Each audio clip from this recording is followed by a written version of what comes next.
Yo, what's happening, people? Welcome back to Football Therapy with me, your host Jan. I do hope you lot are all doing well today, man. I really do hope that.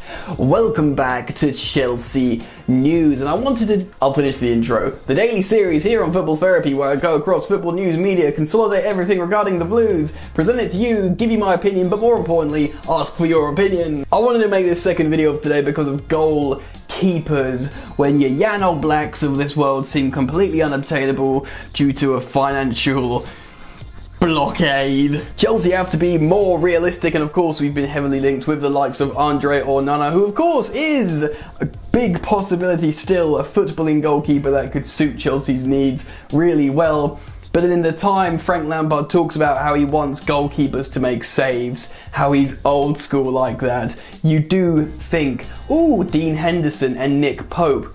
And ding ding ding, they've both been mentioned today. Certainly Dean Henderson looks like he's done at Sheffield. Very highly likely he goes back to Man United, I want to talk about that. But Sheffield have bought Aaron Ramsdale of Bournemouth to replace him, so Dean Henderson's moving on somewhere. And Dean Jones, the Football Insider of Bleacher Report, has said Burnley are looking at Jack Butland to replace Nick Pope in case he goes to Chelsea. So Frank Lampard could be looking at, his bread and butter shot-stopping goalkeepers. And I wanted to talk about that in today's video. So if you like daily Chelsea football content, make sure you subscribe to Football Therapy. If you're new to this experience, please do subscribe. And also, if you want to help me out, drop a like on this video. That's really kind of you. Thanks. Also, thank you to everyone who's been hanging out with me on my football live shows on Jan's Yard. It's a new series called Chatty Balls that I'm doing most days. It's about an hour live stream where I talk to you guys about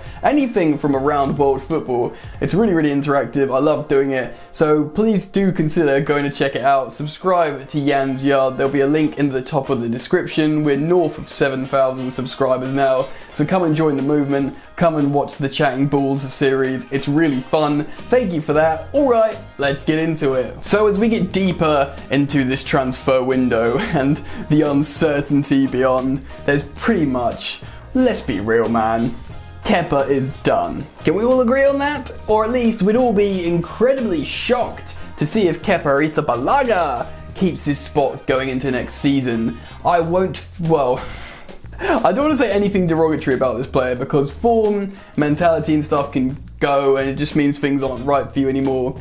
But I would definitely feel uncomfortable starting the next Premier League campaign with Kepa in goal. Sure, Chelsea are knees deep in negotiations for the like of Kai Havertz, Ben Chilwell, maybe even Declan Rice as well. But let's be real, man, this Chelsea side, they need a good goalkeeper. And like I said at the top of this video, Frank Lampard has said a couple of times, certainly I've seen him say it in press conferences, that he likes his goalkeeper to make saves. He's old school, he's actually a young manager, so you think he'd be young and progressive, and probably he does want a footballing goalkeeper to some extent, but at this point, Frank's like Chelsea fans, just save the ball, just make saves. Enter Premier League proven excellent goalkeepers, Dean Henderson and Nick Pope. So let's talk about these goalkeepers, and let's start with Dean Henderson. Obviously had a pretty darn immaculate season with Sheffield United in the Premier League, making loads of saves, looks incredibly good. And Sheffield have just bought Aaron Ramsdale for around 80, or certainly if fees been agreed, for around £18 million. Obviously relegated Bournemouth. Ramsdale's had really excellent performances in the Premier League, high profile moments, even if Bournemouth ship a load of goals. They were never going to keep Dean Henderson. So really, I actually think for the money, it's probably quite a good purchase for them. I'd rather Ramsdale than Kepa. So good for them. So what's going to happen to Hendo? Is he going back to Manchester United? See, they still have the massive problem of David De Gea, highest paid goalkeeper in the world, I think. Bad form, he's cost them points. Does Ole Gunnar Solskjaer keep the faith in him? I think the bigger issue with David De Gea at Manchester United is no one would absorb his contract, his wages, even if, they sold him for a bit of money. Who's going to, take on those wages for a goalkeeper who's not in that great form and isn't that young either, is he, David De Gea? So if you look at it from that perspective, Manchester United are in a tough spot, considering I still actually think they're paying some of Alexis Sanchez's wages at Inter still, I think they might be contributing something, or they had an outlay even though the player is officially not theirs anymore. They're in a lot of trouble they're trying to dig themselves out of. Solskjaer has said very positive things about David De Gea before, but to be honest, a lot of United fans and most football fans, if they were in a United fan's shoes, would say, bring in Henderson. We want Henderson as a starter. So maybe that's what's going to happen, but the truth is, it's just very difficult with the David De Gea situation. Is there a chance he gets sold to Chelsea? Maybe. To be honest, man, my opinion is a small chance. If he said, I want to go to Chelsea, I'll sign a new deal with Manchester United, you guys, with a high, wages or higher wages than I was on for security, and I'll sign the contract so you can basically ask Chelsea for loads and loads of money. Could that be a scenario that happens? Possibly.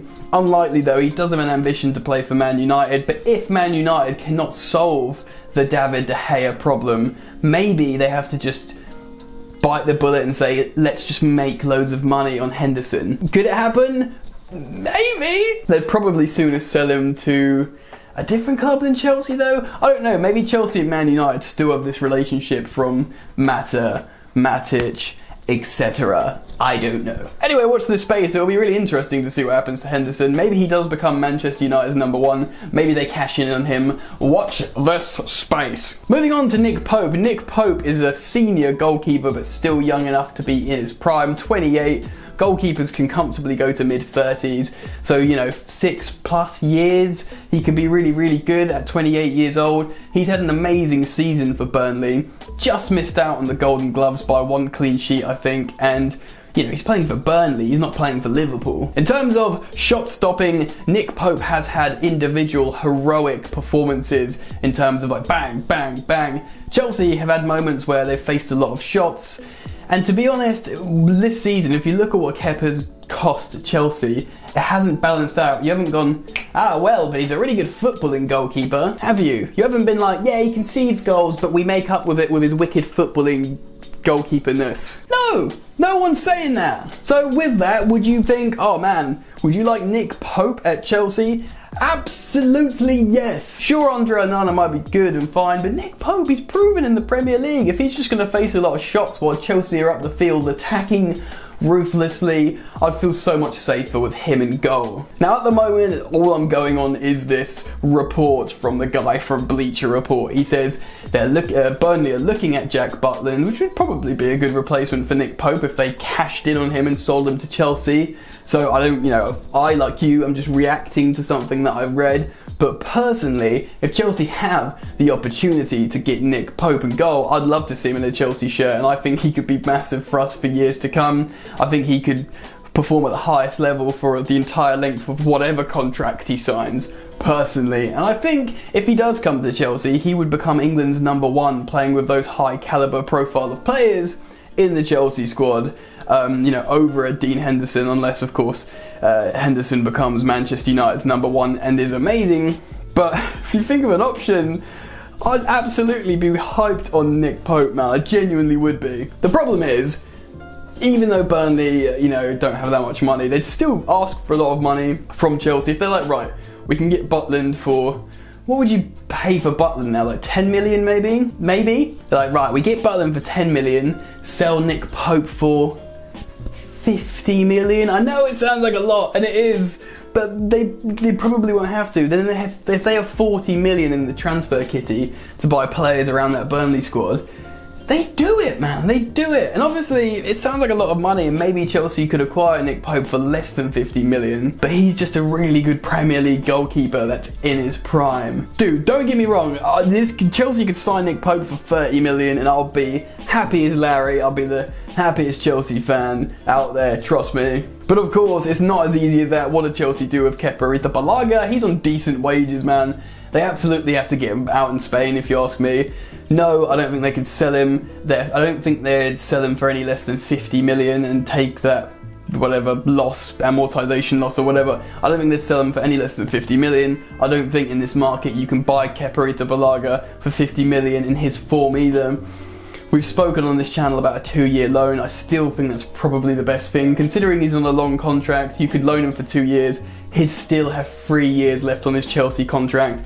If his form's got better, he'd be worth more money. Maybe you could sell him for 50 million then and not pay his wages in the meantime. That's really the only way I can see it happening. Anyway, a goalkeeper is a massive problem for Chelsea, and if they can get like a Nick Pope, I think it's absolutely ticked off, like done, sorted for ages. No, certainly not the amount of risk that there was bringing in Kepa, like let alone the transfer fee, just the type of player from the type of league. We know Nick Pope can just make saves regardless to his footballing ability, and that's what Frank Lampard will want. What do you think? Get down into the comment section below and express your thoughts and opinions on everything I've spoken of in this video today. I'm really keen to hear it. Also, please do go subscribe to Jan's Yard. Link in top of the description if you're interested in the Chatty Balls series. There was another episode today. You should go check it out. Subscribe to Football Therapy if you're new. Drop a like on the video. That's it. Enjoy the football. I'll see you later. You ain't so tough with that bad boy tuck. I'ma get it how I'm living, I'ma walk the walk. Outline my lines, I rap through thought. Body bag the verse, outlined in chalk. In my life seen trouble, hustle on the double. Silence on the trigger like my pick got a muzzle. Yo chick like to guzzle, bad boy stay in trouble. I only love this paper, sorry I don't. I laugh me baby.